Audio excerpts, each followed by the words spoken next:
On vous rappelle que vous avez 5 minutes pour faire cette loi. C'est cool. C'est cool. Maître Moussi, le procureur de la République a requis 3 ans d'emprisonnement et demande de décerner un mandat de dépôt à l'encontre de votre client. On vous écoute pour la défense des intérêts de M. Bouzemia. Monsieur le Président, Madame, Monsieur du tribunal, le 3 décembre dernier, Monsieur Charlton Béat menaça verbalement mon client, Amilcar Bouzemia, de lui rendre l'argent qu'il lui avait prêté, sous risque, je le cite, qu'il lui nique sa mère.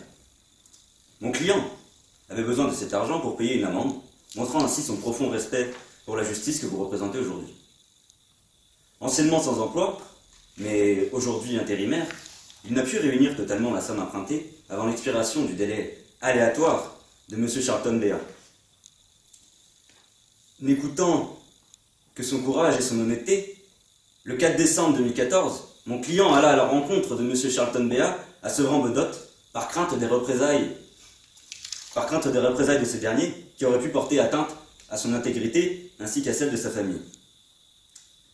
M. Charlton Béat monta dans la voiture de M. Bouzemia qui s'excusa et lui expliqua clairement et calmement qu'il ne pouvait lui rembourser la somme en une seule fois, mais qu'il fera tout son possible pour le réunir au plus vite.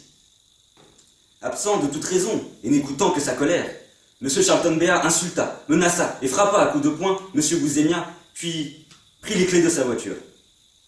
Ce dernier sortit du véhicule afin de récupérer ses clés, mais fut violemment repoussé, puis battu par M. Charlton Béat qui le menaçait de mort, je cite, « Je vais te tuer, fils de pute ».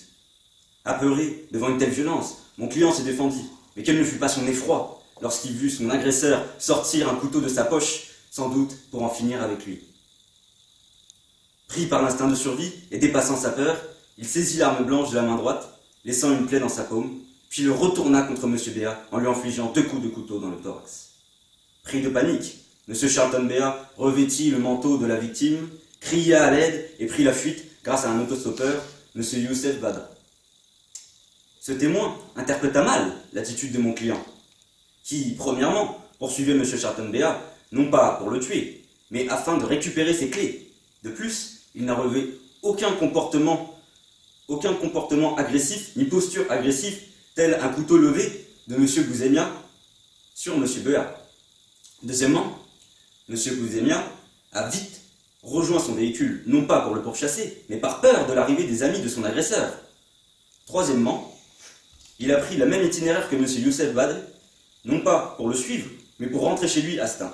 Et enfin, quatrièmement, il roulait à vive allure, non pas pour le rattraper, mais parce qu'il était paniqué et voulait rentrer chez lui au plus vite pour se mettre à l'abri du danger. Monsieur le Président, Madame, Monsieur du tribunal, certes, mon client a commis des erreurs de jeunesse, mais aujourd'hui diplômé et bientôt parent, il est à la recherche d'un emploi afin de s'installer avec sa petite amie et de fonder une famille.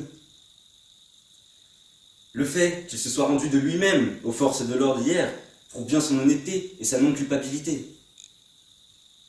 Qualifier ces actes de violence volontaire, c'est s'éloigner de la réalité.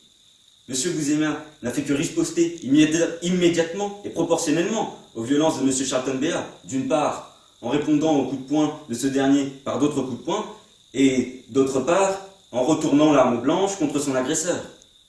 Face à l'intensité des attaques de M. Charlton Béat, mon client ne pouvait agir autrement. Je plaide donc la légitime défense et demande la relaxe d'Amilcar Bouzemia. Rappelons notamment que M. Charlton Béat est très connu des services de police pour trafic de stupéfiants et que son silence sur les faits est très douteux. Cet homme est dangereux et ne peut être qualifié de victime. Regardez dans quel état il a laissé M. Bouzemia. Atteint physiquement par les coups portés par M. Charlton Béat, mais surtout atteint psychologiquement par la terreur de l'agression qui l'a poussé à riposter violemment afin de sauver sa vie.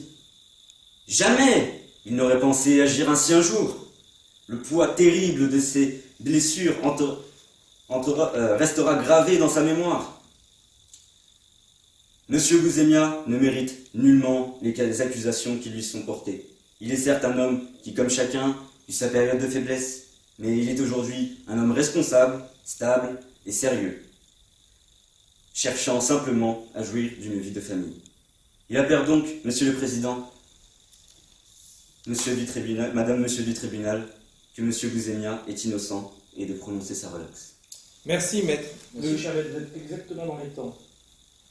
Parfait. Le tribunal va délibérer et va vous rendre la décision une fois que nous aurons nous-mêmes délibéré sur cette affaire. Merci.